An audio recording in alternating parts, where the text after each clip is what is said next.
Pastef et la catastrophe sociale. Des milliers de familles brisées.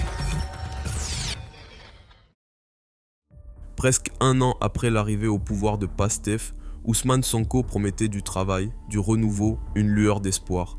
Mais aujourd'hui, c'est un tout autre visage qui se dessine, celui d'un cauchemar social sans précédent.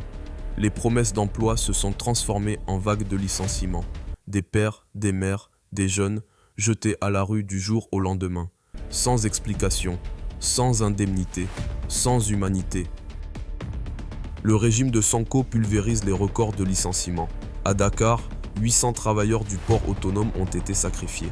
À l'aéroport international Blaise Diagne, 500 employés ont été éjectés sans ménagement.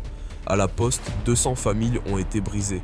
Le ministère du Pétrole a mis fin au contrat de 44 agents du jour au lendemain et à la CDC Habitat, 14 employés ont été licenciés sans raison valable.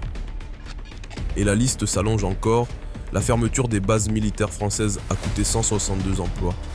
Le secteur du BTP s'effondre avec une chute de 25% de la consommation de ciment, entraînant la disparition de plus de 10 000 emplois.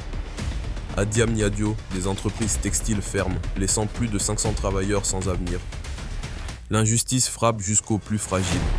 Au commissariat à la sécurité alimentaire, 10 employés, dont 8 femmes, ont été licenciés abusivement. Pourtant, leur contrat avait été validé par le conseil d'administration et l'inspection du travail, mais cela n'a pas suffi à les protéger. Aujourd'hui, les syndicats se réveillent enfin. À la CNTS, la colère explose.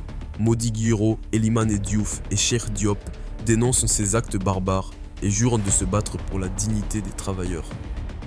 Mais pendant ce temps, les familles restent sans voix. Les maisons se vident, les parents s'inquiètent, les enfants ne comprennent pas pourquoi leur père ou leur mère ne rentrent plus du travail avec un sourire. Sonko et son gouvernement détournent le regard. L'indifférence est totale, ce n'est plus une crise, c'est un effondrement social. Jusqu'où ira cette purge avant que le peuple ne se révolte? Merci d'avoir regardé cette vidéo. N'oubliez pas de vous abonner à notre chaîne pour rester informé des dernières actualités politiques sénégalaises.